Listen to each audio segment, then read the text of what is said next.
You're tuned in to the Hearing Matters podcast, the show that discusses hearing technology, best practices, and a growing national epidemic, hearing loss. Before we kick this episode off, a special thank you to our partners. Weave, the all-in-one patient communication and engagement platform. Redux, faster, drier, smarter, verified. Fader plugs, the world's first custom adjustable earplug.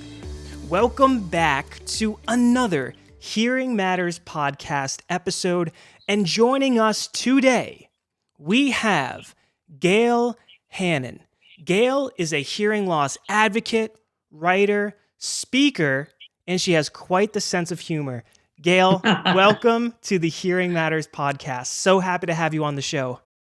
Thank you so much, Blaze. It's a pleasure to be here. And I talk about hearing loss a lot, and I will talk hearing loss till the cows come home. It's something that I'm passionate about, both because I have it and because I want others to live better with it. So thank you for having me. It is such an honor to have you on the show. First of all, on behalf of all hearing healthcare providers, thank you for all that you have done and continue to do for the hearing healthcare industry. You have been a hearing healthcare and hearing loss advocate for many years. So thank you, thank you, thank you. Consumers appreciate it, providers appreciate it, and super excited to kind of open up the hood and talk all things hearing healthcare today. So Gael, before we started recording today's episode, you shared with me a little bit of your background, and you are bimodal, which means you wear a cochlear implant on the right ear, a hearing aid on the left ear. Share with us your hearing loss journey. When were you first diagnosed? When I was born. Actually, that's not quite right. Two and a half, which, as you know, is often typical when speech kicks in. And my mother was a nurse, and she went, there's something about this child. She either has severe behavioral problems or something else is going on. And that something else was hearing loss. And it was mild at the time, and it ultimately became profound. But as a child, especially as a young child, this was back in what I call the dark ages of hearing loss. I was born in 1954, so in the mid to late 1950s, interventions for children with hearing loss was usually the more profound losses, and they would wear the big, heavy, voice box hearing aids. I wasn't allowed to get a hearing loss while I was under pediatric care by ENTs. Until I was 20, when I switched doctors. I couldn't sit in the little chairs anymore, so I went to a big people ENT and had a hearing aid within a month, which was life-changing. Wow. Life-changing and very loud. It was very loud. And I really had to start a different journey. And I wore hearing aids for the next couple of decades. And then I went to 2 hearing aids.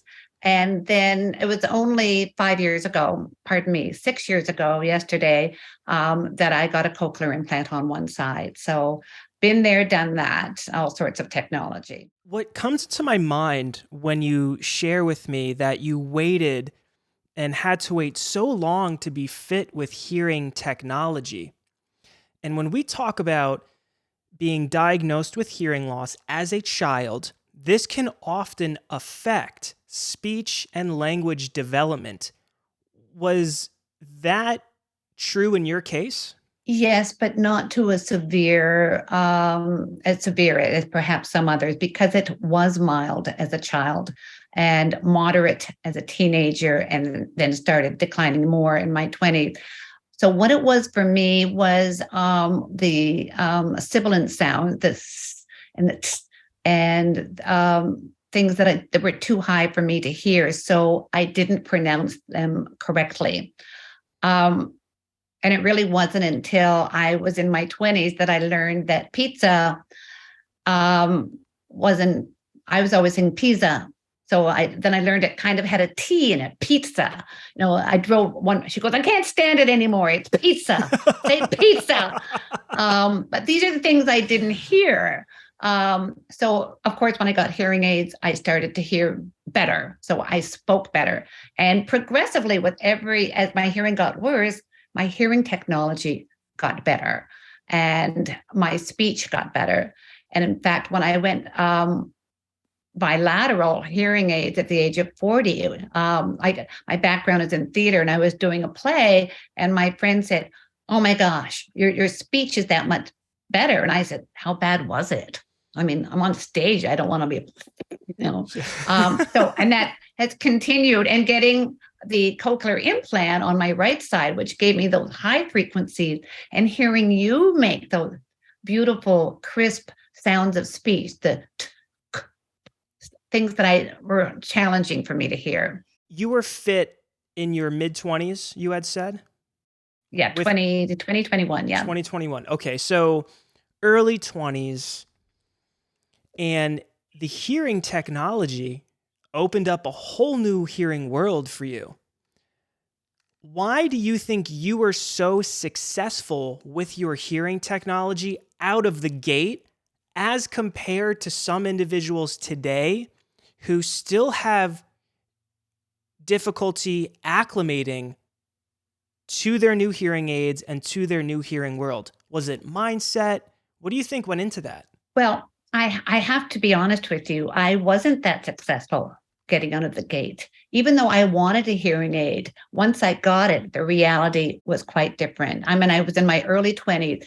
I'd left home. I didn't have my parents reminding me to speak clearly, let people know I had hearing loss. That was drummed into me. But when you leave home, you have to find yourself, and you have to develop your own MO. And that hearing aid went into the proverbial drawer for 3 weeks, until I heard it going, let me out, let me out. But it embarrassed me. But also I found, and I was just writing about that today, the stigma. I internalized that stigma of hearing loss, that if I have hearing loss, because I still, even with the hearing aid, I still had to speech read. I still would say pardon. And I wasn't as good as self-advocating as I am now. And I became an absolutely expert bluffer, as we all are. So it took time to get to that self-assurance, and through a few aha moments. And I have to tell you that the real life-changing moments happened when I was 40. So when I was 40, I was expecting my baby. And so the first time, I'm just going to go back a bit. By this time, I really was very comfortable letting people know, but it wasn't until I was expecting a baby. For the first time, I was worried about the impact of my hearing loss on another person, my baby. I was worried about how would I hear him crying in the night. This was 1995. And so for the first time, I reached out to other people with hearing loss, first time. And talk about transformational. I went to a conference at the Canadian Hard of Hearing Association. I'm Canadian.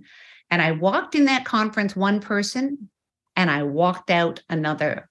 Wow. It was amazing. Not only did I get the answers to my maternal question, but I discovered that I wasn't alone. I discovered that it was okay to have hearing loss. It was really absolutely amazing to me. And I remember going home from that conference, and it was late. I walked in, my husband was asleep, and I remember looking down at him and thinking, you poor man, you can hear, but just before I went home to him, my new hearing loss friends and I went to a pub for a drink. And we go in and we sit down. The only other people in the pub were 4 people, presumably, who could hear. And if you've never been out drinking wine and beer with a bunch of people with hearing loss, you have no idea how loud it was. And I was very conscious of the looks I was getting, that we were getting from these people in the corner. And I was uncomfortable until I went, so what? So what if we're loud? This is what hearing loss is like. So it was very, very life changing. And it was that point that everything changed for me. And that's when my life of advocacy and actually a new career as an empowered person with hearing loss. Gail, thank you Yeah. so much for your vulnerability there and sharing that story with us. There's so many key words in there. Number one, community.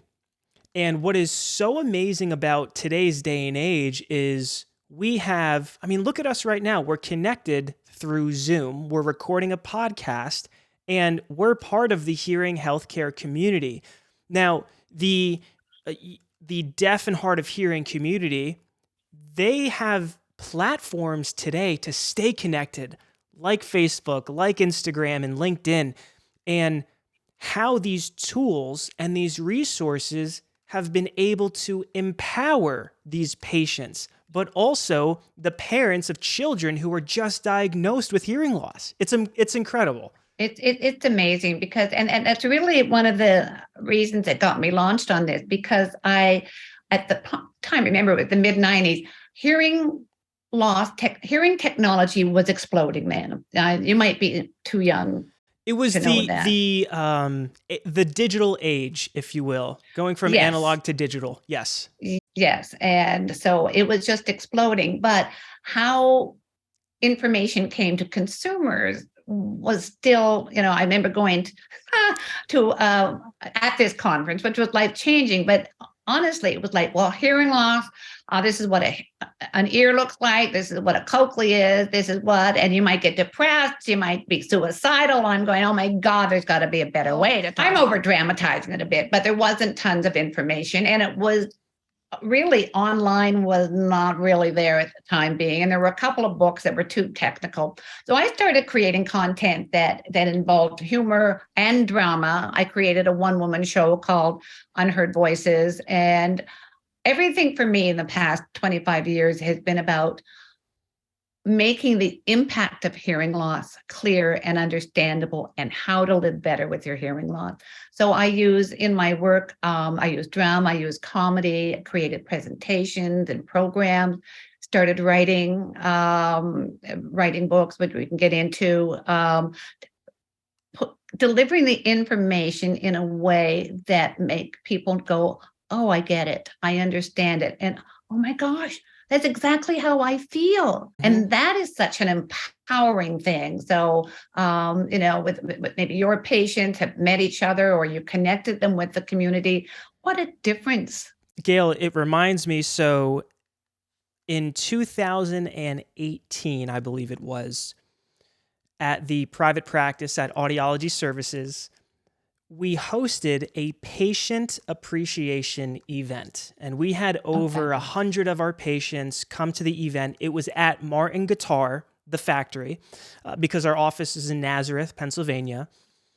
And one of the many reasons we did it is to connect our patient base, because to your point, we never want our patients to feel as though they are alone.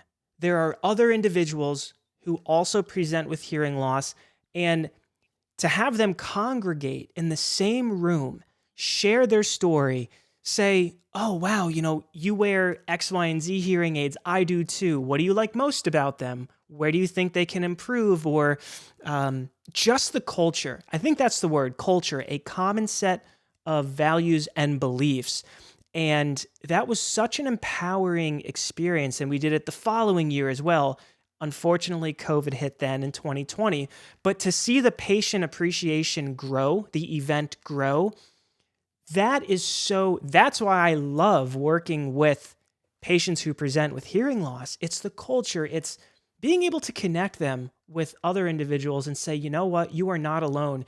And Gail, you also brought up a point too, where in the mid to late 90s, obviously the internet was just like the new big thing. Consumers, they went to the hearing healthcare provider with limited information. Maybe they saw an ad in the newspaper or they actually read Dr. Jack Katz's clinical audiology book as a consumer. But my point being is, with the introduction of the internet and now resources being at the fingertips of our consumers, I love when patients come in and they've done their research, because I know, Gail, this is an educated patient. They want to do something about their hearing loss, or else they wouldn't have researched. That's right. And I'm sure you have to correct a few myths and, Sure, yeah.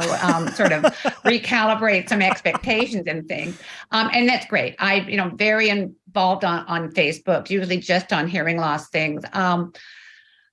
Sometimes you'll get people who are there to dump and criticize, and or you'll get people, especially on the tinnitus, because I have profound tinnitus, who will say, I can't do this anymore. And immediately you'll see that there's 300 comments because people jump in and say, hang in, buddy, and a support that is there. And I think it truly, truly, truly is wonderful. And you only reach out on hearing loss if you have it or your partner has it. It's not something people go, why don't more people know about this? Because if I don't have diabetes. If I'm reading through a magazine and there's an article on diabetes, I'm going to keep going. Yep. Right. You're right. If it's hearing loss impacts communication, and communication is the glue that connects us as people. And which is why I find it so fascinating, because it's about people and it's about connecting to people, and what can happen if that glue is dissolved and there's that fracture in communication. So, and by the way, I just want to say that's fantastic that you did that with your client appreciation. I use the word client, use the word patient, potato, Yeah. I don't care. But I think that is so wonderful. And I wish more hearing healthcare providers would do that. I know many who do, and it's a payoff. It's a win-win. Hearing healthcare is community-based, and we are in an industry where giving is the secret ingredient to success, and success is that progressive realization of a worthy ideal. That's what I love the most about that. Gail, when you talk about community and individuals in these hearing healthcare Facebook groups making a comment of, I have tinnitus, I just can't handle this anymore, and then you have a bunch of other individuals jumping in with comments, that's support. You currently wear a cochlear implant. Mm-hmm. What was the support you received throughout the process? What helped you accept that you were being fit with a CI? What did that process look like, and what were some of the feelings that you felt? I made the decision to get it because I found out that I had 2% speech recognition in my right ear. And my thought was, what am I going to lose? What am I going to lose? And keep in mind, I've been doing this for such a long time. So I have a very large international network of friends and people with hearing loss. So I know many people who had cochlear implants, and not every potential CI recipient has that. I already had seen it, a multitude of people, so I could talk to about it. And so I got my cochlear implant, and I did very, very well. Occasionally, one might get developed tinnitus, and I did. But I just want to emphasize that is not the usual case, but I did. But it's been interesting because now I had tinnitus, and it's been a real eye-opener for me because, and I'll get back to the question in a moment, but I have learned that practicing self-care and learning to use deep breathing, meditation, exercise, and learning to shift your focus away from, when you first get tinnitus, all you can think about is what's going on in your head, and being able to shift that away. And that's been a new leg of my journey, which I can only look at in some ways as a blessing. Would I like tinnitus to go away? Absolutely. Would I want to be totally hearing again? I don't know. I'm pretty comfortable with, and it's what I do with my passion. But I had lots of support. I actually went to the CI manufacturer. They have an event that you can go to every couple of years, and that was great. That was wonderful. And I'm always a big fan of using all the different technologies. So with my cochlear implant, which has given me the high frequencies back, speech, sounds. Oh my gosh, I hear leaves falling on the pavement. Leaves on the pavement. It's a very soft sound, Gail. I know. And like, I'm like to the leaves, do you have to fall so hard? It's like noisy.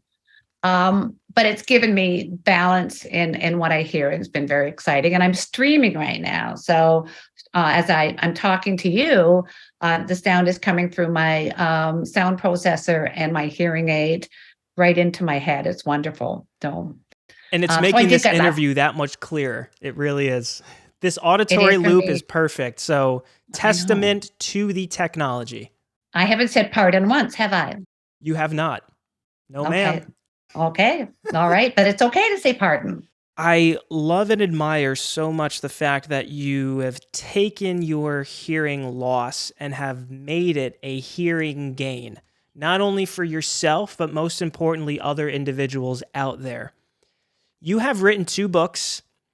Tell us about them and where the listeners can purchase them. And I believe, well, I don't want to give that surprise away just yet, but we're actually going to have one of your co-authors on the most recent book on the show. I always wanted to write a book, even as a kid, and I just had no idea it would ever be about hearing loss. Because I've been writing blogs and presenting, people are always saying, you should, I wish they were in a book. So I wrote a book, and I call it's part memoir, part survival guide, and it's called The Way I Hear It. It was published in 2015.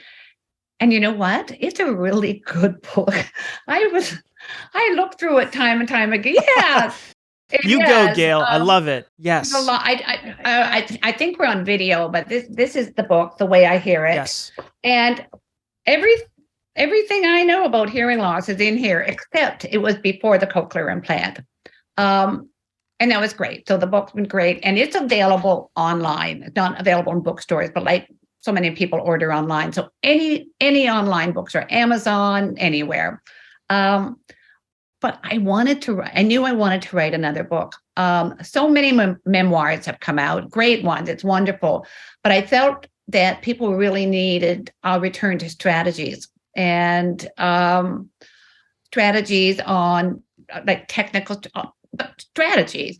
And I didn't want to do it myself. So I reached out to an acquaintance, a friend. We had a lot of mutual friends, Shari Eberts.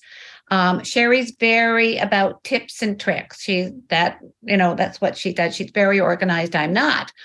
But I reached out and I said, you want to write a book? And she went, sure. What about? I'm like, duh, hearing loss. And so we started Rome in May of 2020. No, nothing else to do because the pandemic had hit. And we wrote a book, and in the course of doing that, we became extremely close. She's my girl, Shari, and it is called Hear and Beyond: Live Skillfully with Hearing Loss. This is what it looks like. It was published last year, and I'm so insanely crazy happy about this book because as Shari and I, we realized our philosophies were so similar. And for us, a big aha moment in our lives, both of us at different times, was when I changed my goal from wanting to hear better and I moved to wanting to communicate better. Because like so many people, I'll never hear perfectly, but my goal should be to communicate. There's other strategies, many strategies that can make that happen. Mm-hmm. Technology is just one of them. And for us, it's also changing our mindsets, changing how we view our hearing loss, and also engaging a number of non-technical and what we call communication game changers, self-advocacy, being open about it, stop bluffing, which is a passion of mine to talk about. And that's available anywhere, online, in bookstores. If your bookstore doesn't have it, they'll get it for you. So, and I wrote both these books because it's what I do, and I wanted people to know that they're not alone, and to put it in a way that they can enjoy reading it. Right. So it's not too technical. It can't be, because I wrote it. I am so non-technical. Yeah. Gail, I love the fact when you say to let people know that they are not alone. We are essentially in a loneliness epidemic where people today, they are lonely. Hearing loss in and of itself is isolating. So thank you and Shari for writing this book and continuing to spread the message of improved communication being the exchange of ideas. All too often, there's miscommunication, or someone says something to an individual with hearing loss and they're like, forget it. They write it off. But if we are mindful of what you're saying of, you know what, everyone communicates differently. What are some of these tools and strategies that I can implement myself to communicate the best way that I can? I love that. And it probably tools that they know, but they don't recognize them as such. And so it's something that we go into in detail. And for people who are reading the book, some things might apply to them, other things not. I mean, in relationships is the number one thing that we talk about, because relationships are the most important things in our life, and in one form or another. And too often relationships are negatively impacted by hearing loss. And it's our hope that people will find their way back to having more positive dialogue. And, I've been married to the man that I call the hearing husband. My readers love the hearing husband. They love to meet him. I think they feel sorry for him. But the hearing husband and I have been together for many, many years, and there isn't a day that goes by that there isn't some hearing-related incident. You think, why does this man still talk to me as he's walking away? And, you can either go, that doesn't happen, Gail. Never. No, but relationships are so important. Your romantic relationships, family, your friends, your colleagues. You're not allowed to talk to colleagues in a way you might talk to your hearing husband. Yeah. Well, Gail, you just sparked a question here. Communication advice to couples when a partner has a hearing loss. What does that look like? Well, it looks like a lot of good luck. I think good luck to you. No, I think one of the most important things is to realize that you are a couple. And hearing loss, my hearing loss is also my husband's hearing loss in different ways. And we're both impacted emotionally, practically. And I think it's important. I would advise to learn about hearing loss. But as I say that, I realize that I don't think my husband's actually learned about hearing loss. He just learns the results of it. But I think that a good thing to do is that, for example, your patient and their spouse to spend a little bit of time talking with you, because I can say, well, this, and this, you need to do this, and this. But if it comes from you, it could help them understand. I think sitting down and talking about it, and just understanding those strategies. It can be very hurtful to be told that, I say to Doug, you're not respecting, my hearing loss. These aren't words that I would use, and it would get me nowhere, but that's the intent. Like when we started watching TV was always, he liked it loud. I liked it loud. So I use a TV streamer, and it was wonderful. It's a great tool. It's wonderful, and it's getting better all the time because I can. But the first iteration of that was I could hear the TV, but I couldn't hear him. And so to get my attention, he would throw a pillow at me. A pillow. It's a pillow fight. That was nipped in the bud. And so a little wave, but now I can hear him as well. So, but they're just understanding the strategies together, and trying together to get rid of that stigma and understand, and I'll tell you, I've met so many people, and you've seen this too. Like, I don't know why my wife or my husband or my mom won't wear her hearing aid. She needs it, blah, blah, blah. And then that person develops hearing loss and they go through the same thing, So it's really important to understand what hearing technology can do and can't do. It's a process, and that's why I Realistic say expectations. Yes, realistic expectations, but also understanding that you can raise those expectations by understanding hearing loss and that it can get better. So, my father would always say, have you got your hearing aids in? And it would bring tears to my eyes because it's just, yes, I do, as a matter of fact. But and understand it wasn't until he, at age 80, got his hearing aids that he understood. And he didn't get them because I nagged him for 30 years. No, it's because his lady friend, my mother had passed, said, Jim, it would be so nice if you put in your hearing aid. So when we play cribbage at 5 o'clock, you could hear me. So, he goes off and gets hearing aids. And then I go to his house one time and it was 2 PM. I said, where are your hearing aids? He goes, I'm not wearing them. I said, what? He goes, I'm putting them in at 5 o'clock when I go play crib with Lois. I give up. No. Gail, this brings me back.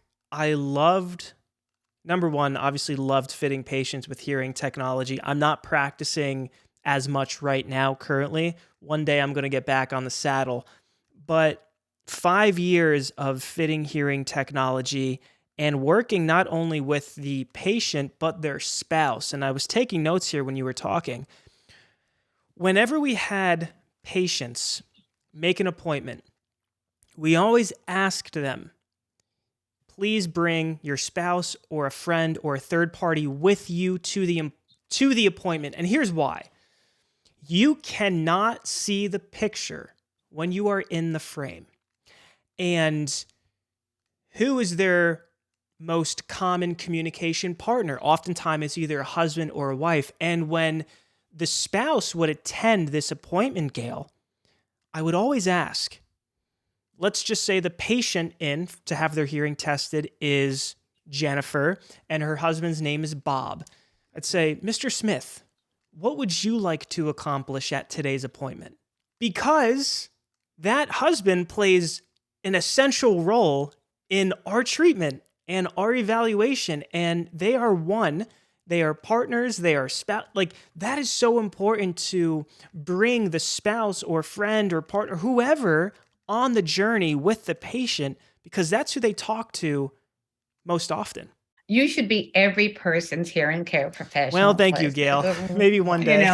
That is so, and so they get a better understanding. And I just think that's wonderful. And, I used to teach speech reading, and an important part of the course was in the last session. You bring your family or whoever, bring anyone you want with you. And or second last, but you could really see the needle moving when, in this case, it was a Bob Smith who came in my wife this, and he listened, and it was really amazing. So I think that's wonderful. And it's something that I really encourage people to do. Bringing them through the journey, absolutely. And showing the patients, we have a big screen, showing them real ear measurement and what you're doing under the hood to the hearing aid to bring them, because it's an educational opportunity as well. And what you're doing with your advocacy is raising awareness. I am personally very excited to get my hands on a copy of Hear and Beyond and The Way That I Hear It. I'm an avid reader. I love reading. And it really allows me to open up my mind as a provider of getting in your mind, the hearing aid user. That's really going to be beneficial, I think, to a lot of our listeners tuned in. Gael, you have a background in theater. Fun fact, I took a theater class in college. It was a lot of fun. That's besides the point. I appreciate... Oh, it's good. But you know what? I bet it's one of the reasons that you are such a good communicator. So I'm listening to you and I'm looking at you right now, and you are, you speak so clearly. And you're also very good looking guy. So this is Thank you, Gael. Yeah, you're very welcome. You said the same thing to Dave Kemp. I did. And one thing I know about Dave Kemp is that he's a great guy. He's awesome. And I hope to meet you someday so we can have a hug. Yeah. So I think that, where were we going with this theater thing? Speaking clearly and slowly. Thank you so much for the compliment. Really, I appreciate You're welcome. that. And I hope, and I really love that you're going to get the book. We're having the audiobook is coming out in March, and I'll be letting people know. But and I hope that you'll consider making it in your clinic with your family clinic, absolutely available. And for example, I know several audiologists who do, and my own audiologist sent me an email a few weeks ago and said, okay, I had one of my patients come in, and it was a senior man. He got teary because he realized that it just changed the way he approached his own hearing loss. So I'm not very good at tooting my own horn, but I really think that your clients, your patients, the patients of any hearing care provider will just have it on display. This is the thing. Many clinics now have no information in their lobbies, except for maybe branding of a particular, So patients who are sitting there, there's something to look through. At the very least, give them some information in the 10, 15 minutes they're waiting to see you. I'm sure it's no longer than that. Yeah, so. Never, Gael. We will absolutely. We are going to, we're going to have both copies in the waiting room. Again, that title is Here and Beyond. We're going to put a link to purchase those books in our show notes. You are quite the go-giver, Gael, and you're also a go-getter. But I'm curious to know, what are some of your plans and goals for the new year? You live a very exciting life, and I got to know. Every once in a while, I say to the hearing husband, maybe I'm going to stop. But then you hear from someone who you've impacted. So I'm going to keep going. Shari and I just came back from the Consumer Electronics Show. Oh my gosh. How was that?